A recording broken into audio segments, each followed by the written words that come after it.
ನಮಸ್ಕಾರ ಎಲ್ರಿಗೂ. ನಾನು ಚೆನ್ನಾಗಿದ್ದೀನಿ, ನೀವು ಚೆನ್ನಾಗಿದ್ದೀರಾ ಅಂತ ಭಾವಿಸ್ತೀನಿ. ಫಸ್ಟ್ ಟೈಮ್ ಯಾರು ನನ್ನ ಚಾನಲ್ನ ನೋಡ್ತಾ ಇದ್ದೀರಾ, ಸಬ್ಸ್ಕ್ರೈಬ್ ಮಾಡ್ಕೊಂಡು ನೋಡಿ. ನಿಮಗೆ ಒಳ್ಳೆ ರೆಸಿಪಿಗಳನ್ನು, ಒಳ್ಳೆ ವಿಷಯಗಳನ್ನು ನಿಮಗೆ ಹೇಳೋಕ್ಕೆ, ನಿಮ್ಮ ಮುಂದೆ ತರೋಕ್ಕೆ ಇಷ್ಟಪಡ್ತೀನಿ. ಆರೋಗ್ಯಕರವಾದ ಈ ಮಳೆಗಾಲದಲ್ಲಿ ಹೆಚ್ಚಾಗಿ ನಾವು ಏನೇನು ಅಡುಗೆ ಮನೆಯಲ್ಲಿ ನಾವು ಬಳಸ್ತೀವಿ, ಅದರಿಂದ ನಾವು ರೋಗ ನಿರೋಧಕ ಶಕ್ತಿಯನ್ನು ಹೆಂಗೆ ಹೆಚ್ಚಿಸ್ಕೊಳ್ಳೋದು ಅಂತ ಒಂದು ರೆಸಿಪಿನ ತಂದಿದ್ದೀನಿ.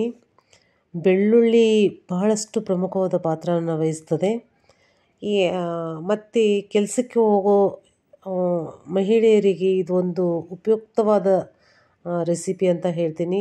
ಇದು ಒಂದು ಸಲ ನೀವು ಮಾಡಿಟ್ಕೊಂಡ್ರೆ ಒಂದು ವಾರಗಟ್ಟಲೆ ಇಟ್ಕೋಬೋದು. ಇದು ಹೊರಗಡೆ ಇಟ್ಕೊಂಡ್ರು ಒಂದು ವಾರ ಇಟ್ಕೋಬೋದು. ಫ್ರಿಜ್ಜಲ್ಲಿ ಇಟ್ಕೊಂಡ್ರೆ ನೀವು ಒಂದು ತಿಂಗಳವರೆಗೂ ಕೂಡ ಇಟ್ಕೋಬೋದು. ನೀವು ಹೆಚ್ಚೆಚ್ಚು ಟೈಮ್ ಸಿಕ್ಕಾಗ ಇದನ್ನು ಮಾಡಿಟ್ಕೊಂಡ್ರೆ ನಿಮಗೆ ಚಪಾತಿ, ಪೂರಿಯಲ್ಲಿ, ರೊಟ್ಟಿಯಲ್ಲಿ, ಜೋಳದ ರೊಟ್ಟಿಯಾಗಲಿ, ಅಕ್ಕಿ ರೊಟ್ಟಿಯಲ್ಲಾಗಲಿ, ಅನ್ನಕ್ಕೆ ಕಲಿಸ್ಕೊಳ್ಳೋದಕ್ಕೆ ಎಲ್ಲದಕ್ಕೂ ಬಹಳಷ್ಟು ಉಪಯುಕ್ತವಾದ, ಆರೋಗ್ಯಕರ ಮತ್ತು ರೋಗ ನಿರೋಧಕ ಶಕ್ತಿಯನ್ನು ಅತಿಯಾಗಿ ಹೊಂದಿರುವ ಈ ರೆಸಿಪಿಯನ್ನು ಮಾಡಿಟ್ಕೊಳ್ಳಿ ಅಂತ ನಿಮಗೆ ತೋರಿಸೋಣ ಅಂತ ಬಂದಿದ್ದೀನಿ.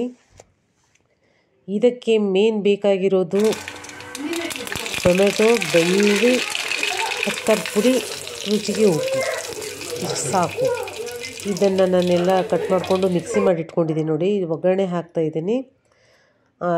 ಸಾಸಿವೆ ಕರಿಬೇವಿಂದ ಒಗ್ಗರಣೆ ಹಾಕಬೇಕಿತ್ತು.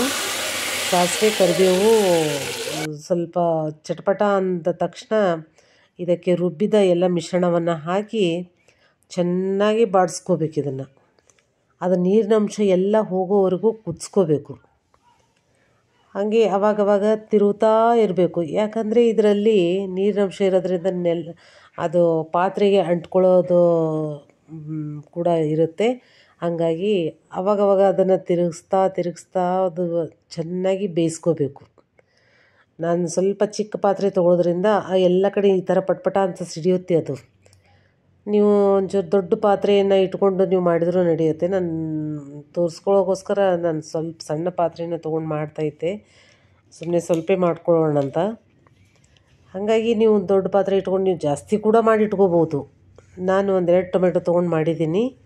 ನೀವು 4-8 ಟೊಮೆಟೊ ತೊಗೊಂಡು ಆರಾಮಾಗಿ ಎಷ್ಟು ಬೇಕೋ ಅಷ್ಟು ಮಾಡ್ಕೋಬೋದು. ನಿಮ್ಮದು ಫ್ಯಾಮ್ಲಿಯಲ್ಲಿ ಅದಕ್ಕೆ ಅನುಗುಣವಾಗಿ ಚೆನ್ನಾಗಿ ಕುದಿಸ್ಕೊಂಡು ನೀರಿನಂಶ ಎಲ್ಲ ಹೋದ ನಂತರ ನೀವು ಸ್ಟೋರ್ ಮಾಡಿ ಇಟ್ಕೊಂಡ್ಬಿಡಿ. ಗಾಜಿನ ಪಾತ್ರೆಯಲ್ಲಾದರೂ ಇಡ್ಬೋದು, ಸ್ಟೀಲ್ ಪಾತ್ರೆಯಲ್ಲೂ ಕೂಡ ಇಡ್ಬೋದು. ಇದನ್ನು ಸ್ಪೆಷಲ್ಲಾಗಿ ಇದು ಮಹಿಳೆಯರಿಗೆ ತುಂಬ ಉಪಯುಕ್ತವಾದದ್ದು. ಮನೆಯಲ್ಲಿ ಮಕ್ಕಳಿಗೋಸ್ಕರ ನೀವು ಮಾಡಿಟ್ರೆ ಅವರು ಬ್ರೆಡ್ಡಲ್ಲಿ ಕೂಡ ತಿನ್ಬೋದು. ಇದನ್ನು ನನ್ನ ಮಕ್ಕಳು ಬ್ರೆಡ್ಡಿಗೆ ಹಚ್ಕೊಂಡು ತಿಂತಾರೆ, ಜಾಮ್ ಥರ. ಈ ರೀತಿ ತಿನ್ನೋದ್ರಿಂದ ಅವರಿಗೆ ರೋಗ ನಿರೋಧಕ ಶಕ್ತಿ ಕೂಡ ಜಾಸ್ತಿ ಆಗುತ್ತೆ. ಮತ್ತು ಇದು ಆರೋಗ್ಯಕ್ಕೂ ಕೂಡ ತುಂಬ ಒಳ್ಳೆಯದಿದು. ಮಾಡಿ ಯೂಸ್ ಮಾಡಿಕೊಳ್ಳಿ ಅಂತ ಹೇಳ್ತೀನಿ. ಇದು ಮಾಡಿ ಟೇಸ್ಟ್ ಹೇಗಿದೆ ಅಂತ ನನಗೆ ಕಮೆಂಟ್ ಮೂಲಕ ತಿಳಿಸೋದನ್ನು ಮಾತ್ರ ಮರಿಬೇಡಿ. Thank you so much. ಎಲ್ರಿಗೂ ನೋಡಿದವರಿಗೆ ಧನ್ಯವಾದಗಳು. ನನ್ನ ಪೇಜ್ನ ಫಾಲೋ ಮಾಡಿ ಅಂತ ಹೇಳ್ತಾ ಇದ್ದೀನಿ. ಧನ್ಯವಾದಗಳು ಎಲ್ರಿಗೂ. Thank you so much.